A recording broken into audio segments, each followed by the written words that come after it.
Assalamualaikum warahmatullahi wabarakatuh. Kita belajar matematika lagi.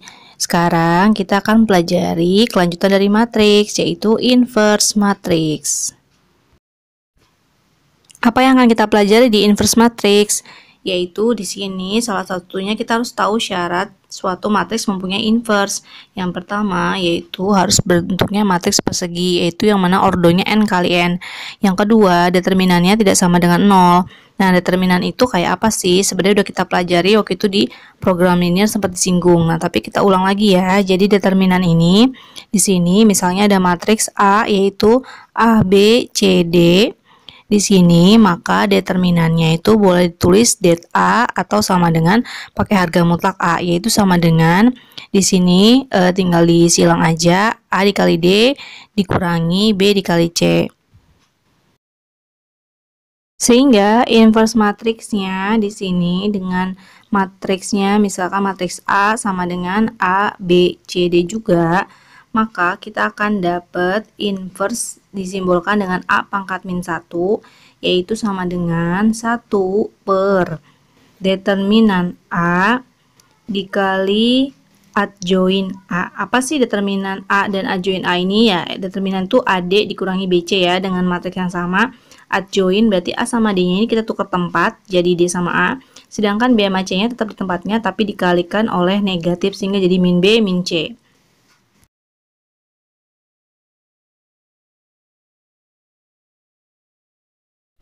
Misalkan ada sebuah contoh yaitu A di mana isinya 4, 5, 2, 3. Nah, kira-kira gimana sih cara mencari inverse-nya? Yaitu pertama kita harus cari determinan dulu kan, 1 per determinannya dikali adjoinnya seperti rumus yang sebelumnya. Berarti di sini determinannya 4 kali 3 dikurangi 5 kali 2 ya kan. Terus adjoinnya 4 sama 3 itu ukuran tepat jadi 3 sama 4, sedangkan 5 sama 2-nya dipakaikan negatif. Sehingga jadi seperti ini. Nah, sekarang kita tinggal hitung 12 dikurangi 10, kita dapat yaitu 2. 1 per 2-nya ini kita masukkan ke semua elemen di dalam matriksnya, sehingga kita dapat 3 per 2, min 5 per 2, min 2 per 2, dan 4 per 2. Kita sederhanakan jadi seperti ini. Nah, tadi kan kita sudah dapat inverse ya. Sekarang gimana sih hasilnya kalau misalnya A dikali A inverse atau A inverse dikali A? Kira-kira hasilnya akan seperti apa ya? Nah, coba kita cari tahu ya hasilnya akan seperti apa. Kita coba ambil contoh di sini yaitu A sama dengan 4, 2, 5, 3 seperti contoh sebelumnya. Tadi kita udah dapat inverse-nya ya, yaitu inverse-nya 3 per 2, min 5 per 2, min 1 dan 2. Nah, ini akan kita kalikan. Kita pertama-tama kalikan A dikali A inverse. Seperti aturan perkalian yang sudah diajarkan di sini, yang A-nya baris, yang A inverse-nya adalah kolom. Sehingga kita kalikan secara silang seperti ini.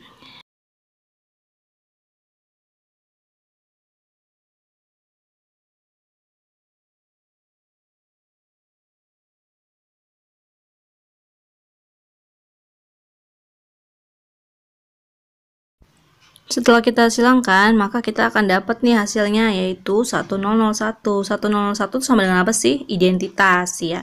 Jadi A dikali A inverse adalah identitas. Sekarang kita kali kebalikannya ya. A inverse dikali A. Kira-kira hasilnya sama Kak? Ya, dapatnya identitas juga. Ini kita ngitungnya harus pelan-pelan ya. Jadi yang A inverse itu adalah baris, sedangkan A-nya adalah kolom.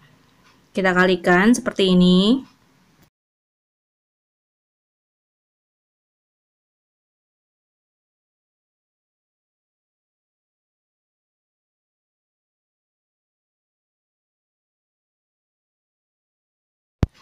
Nah, setelah kita silangkan, kemudian kita dapat juga nih hasilnya. Hasilnya adalah 1001. Jadi, ini hasilnya identitas. Jadi, bisa kita simpulkan apa nih kira-kira? Nah, jadi misalnya A dikali A inverse atau sama dengan A inverse dikali A, maka hasilnya adalah identitas. Berarti inverse dikali dengan aslinya atau aslinya dikali dengan inverse, hasilnya adalah identitas. Sekarang kita akan mencoba mengubah SPLDV menjadi bentuk matriks. Kira-kira seperti apa? Ini contohnya. Ini akan kita ubah menjadi bentuk matriks ya. Nah, di sini saya sarankan kalian ambil koefisiennya itu 2, min 3, 3, min 4.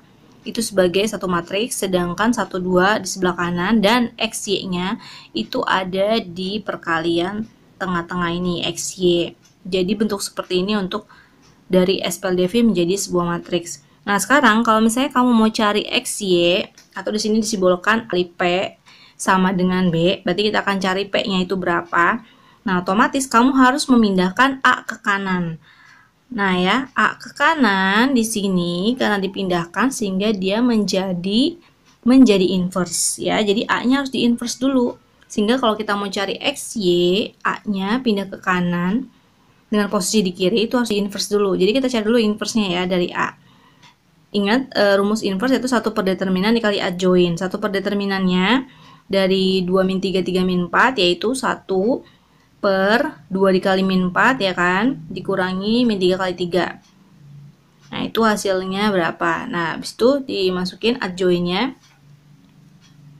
Dan jangan lupa dikali oleh 1, 2 ini di belakang.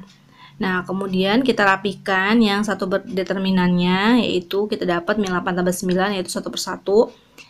Kemudian kita kalikan yang min 43, min 32 dengan 1, 2. Di sini kita dapat min 4 tambah 6 ya. Terus di sini min 3 tambah 4. Sehingga di sini kita dapat 2 dan 1. Nah, sehingga kita dapatlah di sini X sama Y-nya adalah 2 dan 1. Jadi kesimpulannya X sama dengan 2 dan Y sama dengan 1. Perlu diperhatikan baik-baik untuk di persamaan matriks ini, yaitu kalau misalnya A dikali P sama dengan B, yang mau dipindah adalah A. Karena A di sebelah kiri P, maka ketika di inverse, dia juga dari sebelah kirinya B. Nah, sedangkan kalau misalnya kita mau memindahkan yang P, ya kan, P ini di sebelah kanannya A, berarti P ini pindah ke kanan juga menjadi B dikali P inverse.